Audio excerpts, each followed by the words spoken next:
मित्रों नमस्कार। The Galaxy institute के यूट्यूब चैनल पर आप सभी का हार्दिक स्वागत है। आइए हम हिंदी साहित्य में इस समय पढ़ रहे हैं छायावाद से संबंधित राष्ट्रीय सांस्कृतिक विचारधारा के प्रमुख कवि और कवयित्री, तो जिनमें से माखनलाल चतुर्वेदी, सियाराम शरण गुप्त और बालकृष्ण शर्मा नवीन को हम आप पढ़ चुके हैं। आइए इसी सिलसिले में अभी राष्ट्रीय सांस्कृतिक विचारधारा के कुछ और महत्वपूर्ण कवि और कवयित्री हैं जिससे चर्चा की जाए। तो आइए आज आपके यूपी टेट और टीजीटी, पीजीटी, यूपीएसआई और वनडे एग्जाम से संबंधित कोई भी परीक्षा हो, अगले जो कवयित्री का नाम लिया जा रहा सबसे महत्वपूर्ण है। ये सभी परीक्षा के लिए महत्वपूर्ण है। तो जिनका नाम क्या रखा गया है? सुभद्रा कुमारी चौहान।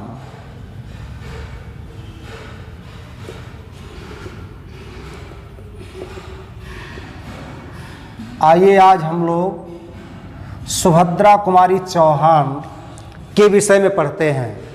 सुभद्रा का अर्थ क्या होता भाई?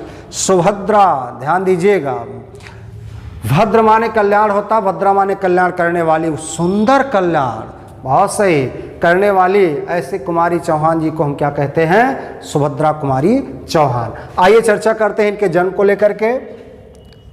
इनका जन्म समय है मित्रों 1904 ईस्वी, और स्थान अगर देख लिया जाए तो ये प्रयाग के निहालपुर के महुआ ग्राम से है, यानी महुआ गांव से है। तो प्रयाग में भैया निहालपुर है, निहालपुर में एक गांव है जिसका नाम महुआ गांव है। उसी महुआ गांव से संबंधित हैं कौन? सुभद्रा कुमारी चौहान जी। तो चलिए इनका जन्म कब हुआ था? 1904 ईस्वी में हुआ था। ध्यान दीजिएगा, इनके मृत्यु की बात कर दी जाए, इनका मृत्यु समय क्या रहा मित्रों? इनका मृत्यु समय जो रहा वो 1948 ईस्वी रहा। ध्यान दीजिएगा, 1948 ईस्वी में वास्तव में इनके पति वास्तव में माने गए हैं, पेशे से वकील थे, और वकील के कार्य को वास्तव में संभालते हुए एक बार की घटना हो जाती है मोटर वाहन से, और उसी वाहन के द्वारा इनकी मृत्यु हो जाती है। इसलिए अगर इनके मृत्यु समय को देखें तो 1948 ईस्वी में समझ लीजिए अल्पकाल में ही हो गई। और किससे ही? मोटर वाहन से, मोटर वाहन से। तो किसी मोटर वाहन के द्वारा वास्तव में इनकी मृत्यु हो जाती है। किसकी? सुभद्रा कुमारी चौहान की। ध्यान दीजिएगा, इनके पति का क्या नाम है? इनके पति का नाम है डॉक्टर लक्ष्मण सिंह। क्या नाम है? डॉक्टर लक्ष्मण सिंह। ध्यान दीजिएगा, इनकी एक पुत्री थी, उससे बहुत ही ज़्यादा ये वात्सल भाव रखती थी। उनकी पुत्री का नाम था सुधा। ध्यान दीजिएगा, सुधा का विवाह अमृत राय से हुआ था, अमृत राय से हुआ था। अमृत राय कौन थे? अमृत राय मुंशी प्रेमचंद के पुत्र के नाम है भैया। तो मुंशी प्रेमचंद के पुत्र का नाम अमृत राय था, उन्हीं अमृत राय से ऐसा माना गया है किसका विवाह हुआ था? सुधा का। सुधा कौन थी? ये पुत्री थी किसकी? सुभद्रा कुमारी चौहान की। फिलहाल इनके पति और पुत्री से बहुत कम पूछे जाने हैं, लेकिन जानकारी थोड़ी बहुत होनी चाहिए। तो मित्रों, इनका जन्म हुआ 1904 ईस्वी में। कहाँ? प्रयाग के निहालपुर ग्राम के महुआ ग्राम में हुआ था। और मृत्यु समय कब हुआ? 1948। कहने का मकसद ये हुआ, लगभग ये अल्पकाल में ही वास्तव में मृत्यु को प्राप्त करती हैं। और इनके पति का नाम डॉक्टर लक्ष्मण सिंह था और पुत्री सुधा थी, जिनका विवाह किससे हुआ था? अमृत राय से हुआ था। तो आइए चर्चा करते हैं कुछ और तथ्य को लेकर के मित्रों। ये तो पॉइंट आपका क्लियर हो गया होगा। अब इनसे संबंधित कुछ तथ्य पूछे जाते हैं उस तथ्य को हम लोग जरूर जानेंगे। ध्यान दीजिएगा, इनके और कुछ उपनाम हैं। इनको किस उपनाम से जाना जाता है? राष्ट्रीय बसंत की प्रथम कोकिला के नाम से जाना जाता है। ये क्वेश्चन आ सकता है। तो क्या है? राष्ट्रीय वसंत की प्रथम कोकिला। तो मित्रों, आपसे पूछा जा सकता है राष्ट्रीय बसंत की प्रथम कोकिला के नाम से किस कवयित्री को माना जाता है, जाना जाता है? तो राष्ट्रीय वसंत की प्रथम कोकिला के रूप में किसे जाना जाता है? सुभद्रा कुमारी चौहान जी को जाना जाता है। और ध्यान दीजिएगा, एक और इनकी उपाधि के रूप में मान ली गई है।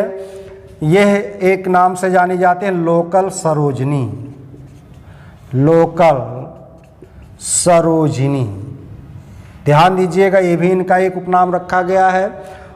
1922 ईस्वी में जबलपुर में वास्तव में झंडा सत्याग्रह हुआ था। उस झंडा सत्याग्रह में टाइम्स ऑफ इंडिया के एक संवाददाता थे। तो टाइम्स ऑफ इंडिया के जो संवाददाता थे, उन्हीं के द्वारा सुभद्रा कुमारी चौहान जी को लोकल सरोजिनी कहा गया था। तो ब्रैकेट में यहाँ लिख सकते हैं टाइम्स ऑफ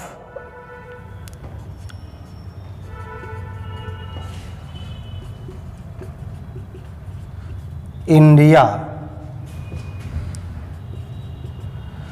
के संवाददाता के द्वारा दिया गया। यानी ये जो उपाधि है, उपनाम है लोकल सरोजिनी। तो लोकल सरोजिनी की जो वास्तव में नामकरण किया गया है, ये टाइम्स ऑफ इंडिया के एक संवाददाता थे, उन्हीं के द्वारा किया गया। ये वास्तव में हुआ क्या था? 1922 ईस्वी में जबलपुर के झंडा सत्याग्रह में इनके वीरपरक बातों को, वीरपरक भाषण को देखते हुए ऐसा वास्तव में इसके द्वारा संवाददाता के द्वारा दिया गया था। कौन सा उपाधि? लोकल सरोजिनी। और ध्यान दीजिएगा, राष्ट्रीय वसंत के प्रथम कोकिला के रूप में जो जाना गया है, तो कोकिला के रूप में क्यों जाना गया? क्योंकि इनकी जो कविता होती थी, ये राष्ट्र के प्रति ओजमय वीरपरक कविता होती थी, इसलिए इनको कहा गया राष्ट्रीय वसंत की प्रथम कोकिला। तो इस तरह से क्वेश्चन आ सकता है आपके एग्जाम में, कोई भी एग्जाम हो, ये उपनाम पूछे जा सकते हैं। तो राष्ट्रीय वसंत की प्रथम कोकिला और लोकल सरोजिनी किसकी उपाधियां, किसके उपनाम हैं? तो किसके उपनाम होंगे? सुभद्रा कुमारी चौहान के उपनाम हैं। तो आइए चर्चा करते हैं सुभद्रा कुमारी चौहान से संबंधित कुछ महत्वपूर्ण तथ्य से। महत्वपूर्ण तथ्य से भी क्वेश्चन कभी कभी पूछ लिया जाता है। तो आइए महत्वपूर्ण तथ्य को थोड़ा बहुत जरूर जानते हैं।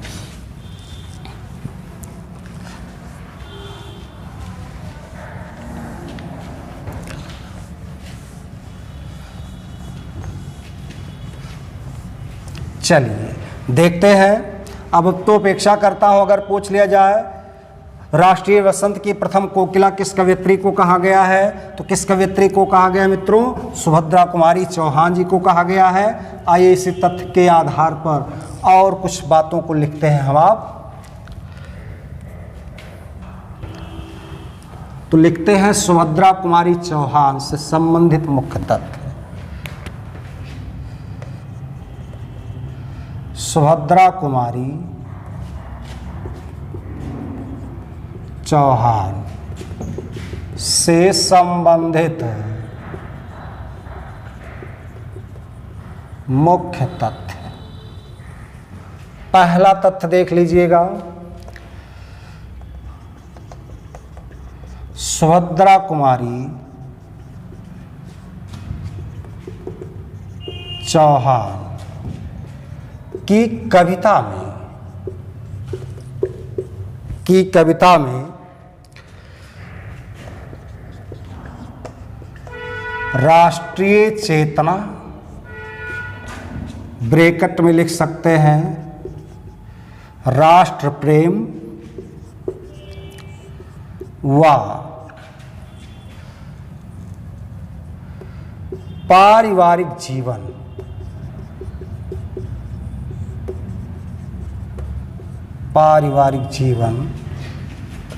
से संबंधित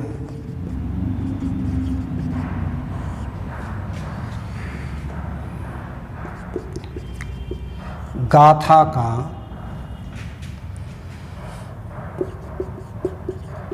परिचय मिलता है।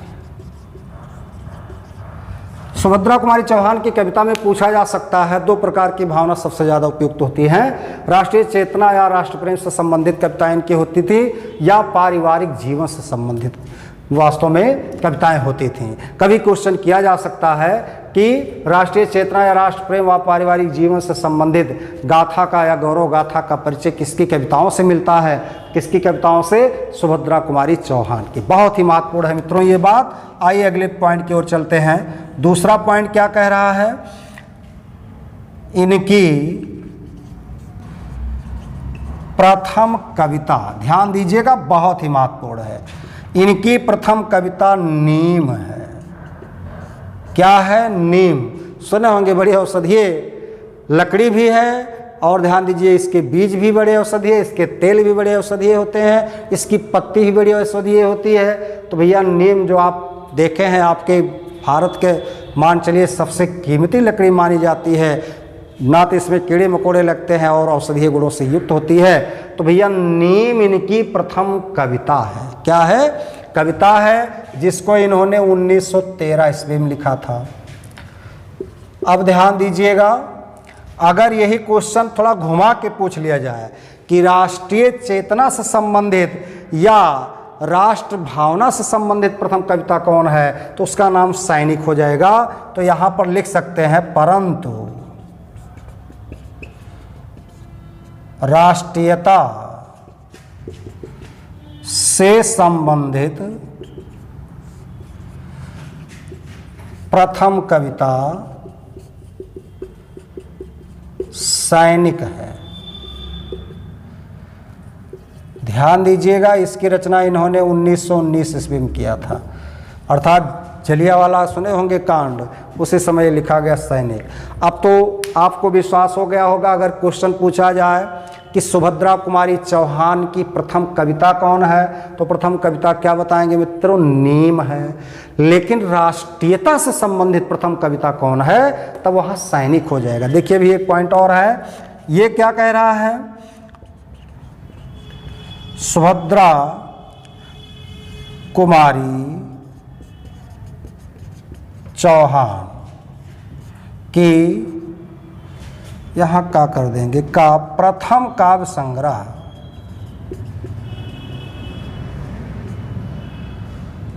मुकुल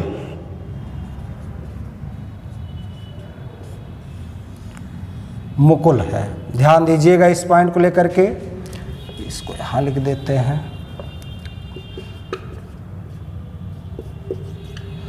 तो प्रथम वास्तव में काव्य संग्रह मुकुल है, जिसकी रचना 1930 ईस्वी में हुई। कहीं कहीं पर 31 माना गया, 31 ही मानिए इसको। अब ध्यान दीजिएगा, इनकी प्रथम कविता नीम, राष्ट्रीयता से संबंधित प्रथम कविता सैनिक, और प्रथम काव्य संग्रह।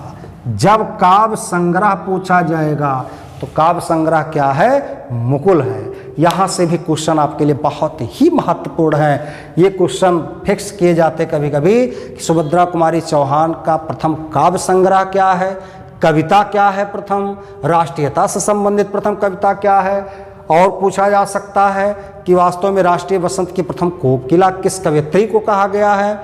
विकल्प तमाम दिए जा सकते हैं, लेकिन सुभद्रा कुमारी चौहान से ही संबंधित आप बताएंगे। अब चलते हैं, मुख्य तथ्य इतने आपके बहुत महत्वपूर्ण हैं। अब चलते हैं पॉइंट पर, इनके काव्य संग्रह व कविता से संबंधित कुछ तथ्य हैं।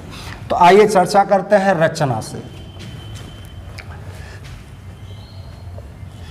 तो सुभद्रा कुमारी चौहान की प्रमुख रचनाएं, ये हम आप डालेंगे हेडिंग, उसके बाद इसकी थोड़ी थोड़ी व्याख्या करते हैं। और ध्यान दीजिएगा, तथ्य हमेशा याद जरूर होने चाहिए, जिससे वास्तव में वनडे एग्जाम से संबंधित भी इनसे रचना और कविता जरूर पूछी जाती है। तो ध्यान दीजिएगा, इनके अगर रचना की बात हम आप करेंगे तो इनकी रचनाएं वास्तव में मुख्यतया काव्य संग्रह के रूप में 2 ही हैं। कितनी हैं? 2 हैं। तो आइए देखते हैं, यहाँ लिख देते हैं रचनाएं, और उस रचना में पहले हम देखते हैं काव्य संग्रह। तिनके काव्य संग्रह केवल 2 हैं। दोनों के नाम क्या हैं? एक का नाम है मुकुल, जिसकी रचना 1931 ईस्वी में, और एक का नाम है त्रिधारा, जिसकी रचना 1930 ईस्वी में। 31 में ये है, वो 30 में है, लेकिन प्रकाशन रचा तो गया, लेकिन बाद में प्रकाशित हुआ त्रिधारा, इसलिए बाद में लिखा जा रहा। अब पूछा जा सकता मुकुल क्या है? मुकुल आप समझ गए होंगे क्या चीज़ है, बताइएगा। अगर कह दिया जाए पूरा या पूर्ण रूप से खिला फूल है कि अधखिला फूल है, तो मेरे मित्रों अधखिले फूल को क्या कहते हैं? मुकुल। और पूर्ण रूप से खिला हुआ फूल क्या कहलाता? प्रसून कहलाता है। वास्तव में ये मुकुल जो है कली का पर्यायवाची है। तो मुकुल किसकी रचना है, किसके काव्य संग्रह है? सुभद्रा कुमारी चौहान के। कब लिखा गया? 1931 में। और त्रिधारा किसका काव्य संग्रह है? सुभद्रा कुमारी चौहान की। यही 2 ही काव्य संग्रह इनके हैं। अब लेकिन इसके अंतर्गत कुछ शीर्षक कविताएं हैं, वो शीर्षक कविताएं जरूर पूछी जाती हैं। तो ध्यान दीजिएगा, इसमें कुछ शीर्षक कविताएं हैं। उस कविताओं में आइए थोड़ा वर्णन कर देते हैं। जो महत्वपूर्ण कविता उसको जरूर लिखेंगे। तो ध्यान दीजिएगा, झांसी की रानी बहुत पूछा जाता है। और दूसरी कविता है, शीर्षक कविता बहुत ही महत्वपूर्ण है, जलियांवाला बाग में बसंत, बहुत पूछा जाता है। अगला, वीरों का कैसा हो बसंत, कैसा हो बसंत। और अगला पॉइंट है झांसी की रानी की समाधि। ध्यान दीजिएगा, झांसी की रानी अलग शीर्षक कविता है, झांसी की रानी की समाधि अलग कविता है। जलियांवाला बाग में बसंत, वीरों का कैसा हो बसंत। और ध्यान दीजिएगा, कुछ और भी पॉइंट इसे में समाहित कर दिए जाते हैं, जिसमें से आपका ले लिया जाता है विदा। क्या है वो? एक विदा है।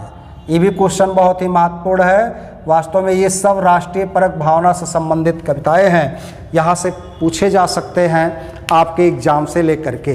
तो चलिए भाई, सबसे ज़्यादा जो पूछा जाएगा, झांसी की रानी, जलियांवाला बाग में बसंत, वीरों का कैसा हो बसंत, झांसी की रानी की समाधि। ये सब शीर्षक कविताएं किसकी हैं? तो पहली बात तो सुभद्रा कुमारी चौहान की हैं। फिर आपसे पूछा जाएगा ये सारी कविताएं, ध्यान दीजिएगा, ये सारी कविताएं किस काव्य संग्रह से हैं? तो किससे हैं? मुकुल से हैं। ये आपके पॉइंट सबसे महत्वपूर्ण हैं, जहां से क्वेश्चन किया जा सकता है। आइए त्रिधारा की बात करते हैं। त्रिधारा में क्या बातें छिपी हुई हैं, आइए कुछ बातें इसमें कर देते हैं। ध्यान दीजिएगा, इसमें भी कुछ कविताएं हैं त्रिधारा में, जिसमें विजयादशमी एक शीर्षक कविता है। कौन कविता? विजयादशमी। और अगली कविता है सैनिक। क्या है? सैनिक, जो राष्ट्रीयता से संबंधित इनकी प्रथम कविता है। राष्ट्रीयता से संबंधित प्रथम जो कविता है, ये किससे संबंधित है? त्रिधारा से ही है। और अगले पॉइंट की ओर चलते हैं। लिखा जाए मेरा नया बचपन, मेरा नया बचपन। तो इनकी पुत्री का नाम क्या था मित्रों? सुधा।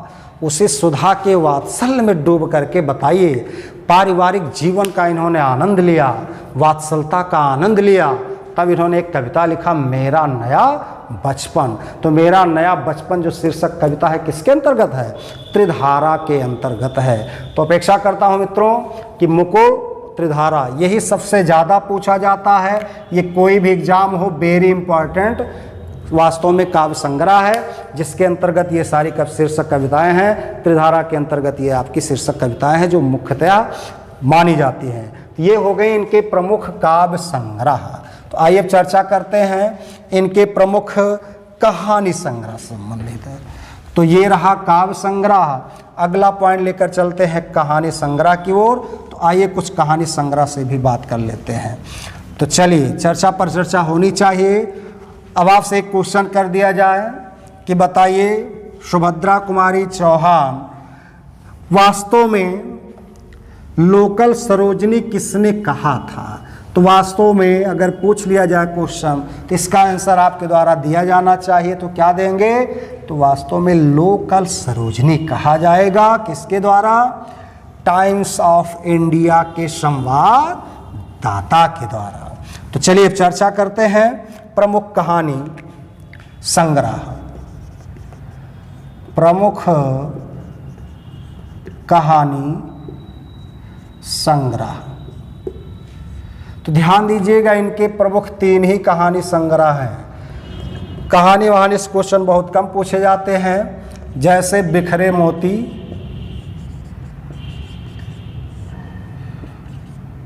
1932 ईस्वी, उन्मादिनी 1934 ईस्वी और सीधे साधे चित्र, सीधे साधे चित्र, ये 1947 ईस्वी में लिखा गया। तो मित्रों, बिखरे मोती, उन्मादिनी और सीधे साधे चित्र, यही इनके प्रमुख कहानी संग्रह हैं। अगर कभी क्वेश्चन किया जाए कि बिखरे मोती, ये क्वेश्चन आपके लिए महत्वपूर्ण है, जैसे मुकुल से क्वेश्चन आया था वैसे यहाँ से भी क्वेश्चन आ सकता है।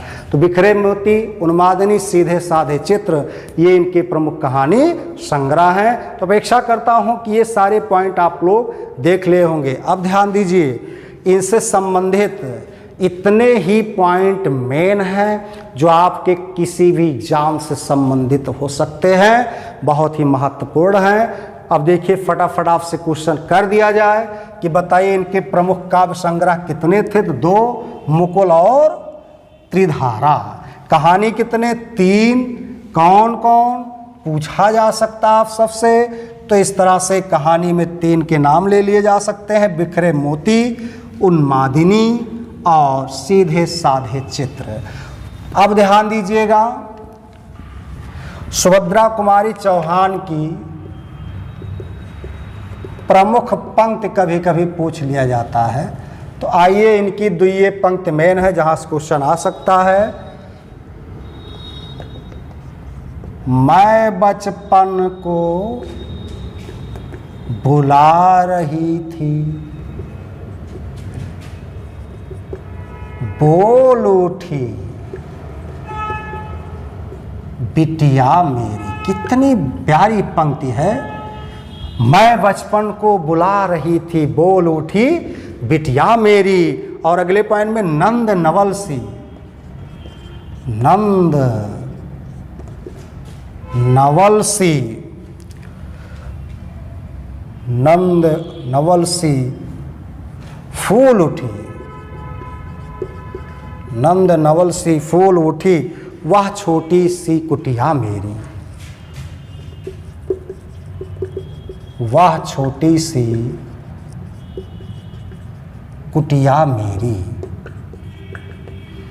तो मैं बचपन को बुला रही थी, बोल उठी बिटिया मेरी, नंद नवल से फूल उठी वह छोटी सी कुटिया मेरी। तो ध्यान दीजिएगा, अगर पूछा जाए कहाँ से लिया गया है तो भैया हो मेरा नया बचपन, इसी शीर्षक कविता से यह लिया गया है। और ध्यान दीजिएगा, दूसरा पॉइंट आते हैं, बोंदेले हर बोलो, बोंदेले हर बोलो से मुख हमने सुनी कहानी थी, खूब लड़ी मर्दानी,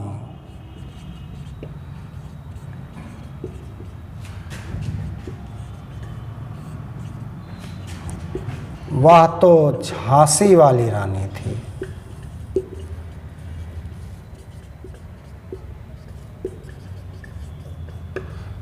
ये कहाँ से लिया गया है?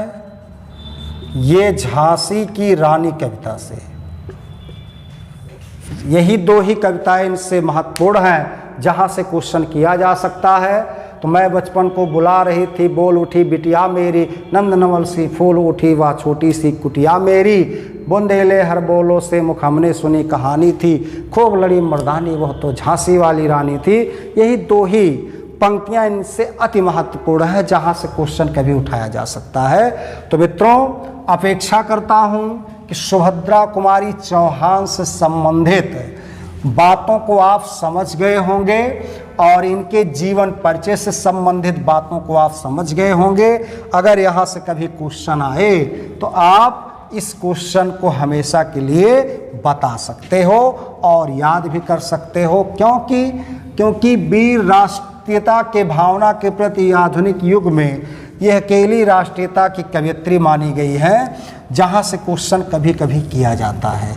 तो जानकारी रहने पर भाई आप सबको हमेशा के लिए परीक्षा के लिए अवगत करा दिया जाता है। आप इसे जितना कंठस्थ करेंगे उतना ही याद होगा। तो इस तरह से मित्रों कभी भी पूछा जा सकता है। सुभद्रा कुमारी चौहान से संबंधित 1904 ईस्वी में इनका जन्म हुआ था। ध्यान दीजिएगा, निहालपुर जो ग्राम एक है महुआ ग्राम, कहाँ है? अपने ही प्रयाग में है। और ध्यान दीजिएगा इनकी मृत्यु कब हुई? 1948 ईस्वी में मोटर वाहन से हो गई, दुर्घटनाग्रस्त कारण था। अब ध्यान दीजिएगा, क्वेश्चन किया जाता है राष्ट्रीय बसंत की प्रथम कोकिला किस कवयित्री को कहा गया? तो किसे कहा गया है? सुभद्रा कुमारी चौहान को। लोकल सरोजनी इनको कहा गया। इनके प्रथम कविता की बात की जाए तो नीम है, और राष्ट्रीयता से संबंधित प्रथम कविता सैनिक है। प्रथम काव्य संग्रह मुकुल है। अब क्वेश्चन किया जाए इनके कुल कितने काव्य संग्रह थे? मात्र 2। कौन कौन? वास्तव में मुकुल और त्रिधारा। मुकुल में विभिन्न प्रकार के शीर्षक कविताएं हैं जिनके अंतर्गत हमने कुछ पॉइंट को लिखा दिया है। इनके मात्र 3 कहानी संग्रह हैं, बिखरे मोती, उन्मादिनी और सीधे साधे चित्र। यही इतने पॉइंट हैं। अब इनसे संबंधित हमें लगता है चर्चा पर चर्चा की गई है, आप इन्हें समझ चुके होंगे। आइए कुछ बातों को और देख लेते हैं फटाफट।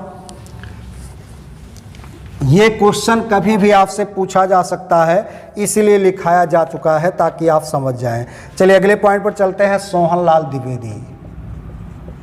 सोहनलाल द्विवेदी राष्ट्रीयता से संबंधित ये भी विभिन्न दृष्टिकोण से सुंदर हैं। इनके कुछ रचना पूछे जाने योग्य हैं, ज़्यादा नहीं लेकिन कुछ हैं, अभी देख लिया जा सकता है इनसे भी। तो आइए चलते हैं जन्म समय। इनका जन्म समय है 1906 ईस्वी। और स्थान कहाँ है जन्म का? तो जन्म का स्थान देख लिया जाए, बिंदगी फतेहपुर। विंदगी फतेहपुर उत्तर प्रदेश का रूप ले लिया जाए। और मृत्यु देख लिया जाए, इनका मृत्यु समय क्या है? मृत्यु समय है 1988 ईस्वी। ये पॉइंट है। इनके कुछ उपनाम हैं, उपनाम देख लिया जाए। राष्ट्रीय अस्मिता का कवि। तो राष्ट्रीय अस्मिता का कवि इनको कहा जाता है। किसने कहा होगा? ये कहा गया रामविलास शर्मा के द्वारा। रामविलास शर्मा ने कहा। तो रामविलास शर्मा ने इन्हें क्या कहा था? राष्ट्रीय अस्मिता का कवि। ध्यान दीजिएगा, ऐसी आश्चर्यजनक बातें करने वाले कौन हो गए? सोहनलाल द्विवेदी जी हो गए। राष्ट्रीय अस्मिता के प्रमुख कवियों में गिने जाते हैं। आइए कुछ मुख्य तथ्य की ओर चलते हैं। मुख्य रूप से यही लिख देते हैं, सोहनलाल द्विवेदी बहुत ही महत्वपूर्ण है। तरंग उपनाम से कविता लिखते थे। तो मित्रों, कभी भी क्वेश्चन किया जा सकता है, तरंग उपनाम से कविता लिखने वाले कौन कवि हैं? सोहनलाल द्विवेदी हैं। यह क्वेश्चन पूछा जा सकता है, इसको आप लोग अंडरलाइन कर दीजिएगा। तो इस तरह से सोहनलाल द्विवेदी का जन्म 1906 ईस्वी में बिंदकी फतेहपुर में हुआ था और मृत्यु समय 1988 है। उपनाम इनके देख लिए जाए तो राष्ट्रीय अस्मिता का कवि कहा गया है। किसने कहा होगा? रामविलास शर्मा ने कहा। और सोहनलाल द्विवेदी तरंग उपनाम से क्या करते थे? कविता लिखते थे, जो राष्ट्रीयता के प्रति समर्पित होता था। तो आइए कुछ इनसे संबंधित काव्य संग्रह को देख लेते हैं। बहुत महत्वपूर्ण नहीं, लेकिन जो काव्य संग्रह महत्वपूर्ण हैं उन्हें हम अवश्य देखेंगे। ये सब समझ लीजिए बहुत कम पूछे जाते हैं, लेकिन कभी कभी टीजीटी पीजीटी की क्लास में अवश्य पूछ ले जाते हैं, क्योंकि क्वेश्चन यहाँ से भी बन चुका है। तो आइए चर्चा कर देते हैं इनके प्रमुख काव्य संग्रह से संबंधित। चलिए देखते हैं प्रमुख काव्य संग्रह।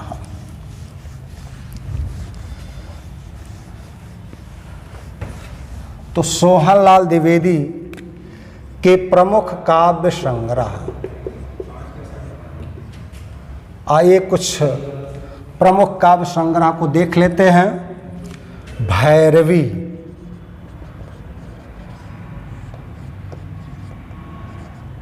उन्नीस 1941 में लिखा गया।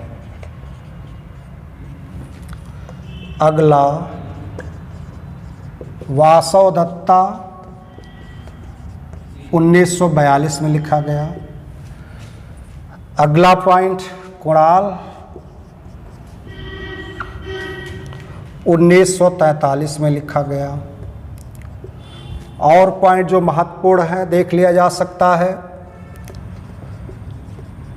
युगाधार, ध्यान दीजिएगा, ये सब काव्य संग्रह हैं।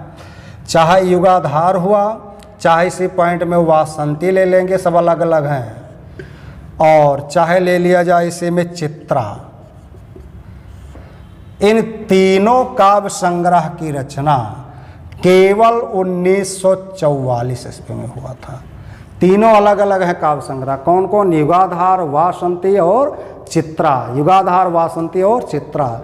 इन काव्य संग्रहों की रचना किसमें हुई? 1943 ईस्वी में हुई है। बहुत ही महत्वपूर्ण नहीं है। सबसे महत्वपूर्ण भैरवी है, फिर वासव दत्ता, फिर कुणाल। ये तीनों तो बहुत महत्वपूर्ण है, लेकिन ये तीन आपके कम महत्वपूर्ण है, लेकिन लिख लीजिएगा, हो सकता क्रम किसी भी एग्जाम में पूछा जा सकता है।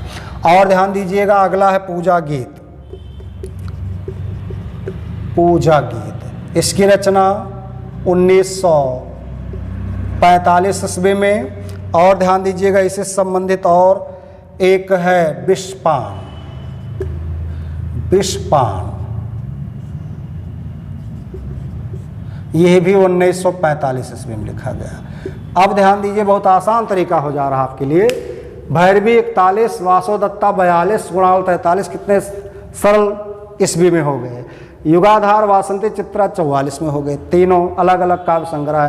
पूजा गीत, विषपान 1945 में हो गए। अंतिम देख लीजिएगा, जयगाधी से एक संबंधित है।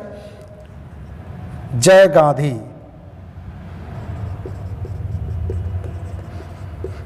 इसकी रचना 1956 ईस्वी में हुई। मित्रों, यही इतने इनके प्रमुख काव्य संग्रह हैं भी।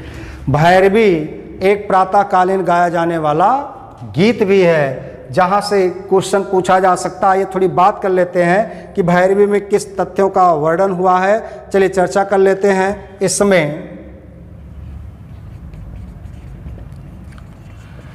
कुल 24 राष्ट्रीयता से संबंधित कविताएं हैं। राष्ट्रीयता से संबंधित कुछ कविताएं हैं। भैरवी में कितनी कविताएं हैं? 24 कविताओं का एक संकलन हुआ, तब जाकर के भैरवी एक काव्य संकलन बना। अगले पॉइंट की ओर चलते हैं। अगला तथ्य देख लेते हैं, वासव दत्ता है।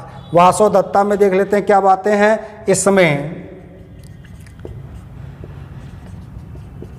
भारतीय संस्कृति का गौरव गान हुआ है। कुणाल में कुछ बातें पूछी जा सकती हैं। आइए कुणाल की बातें यहां लिख देते हैं। इसमें अशोक और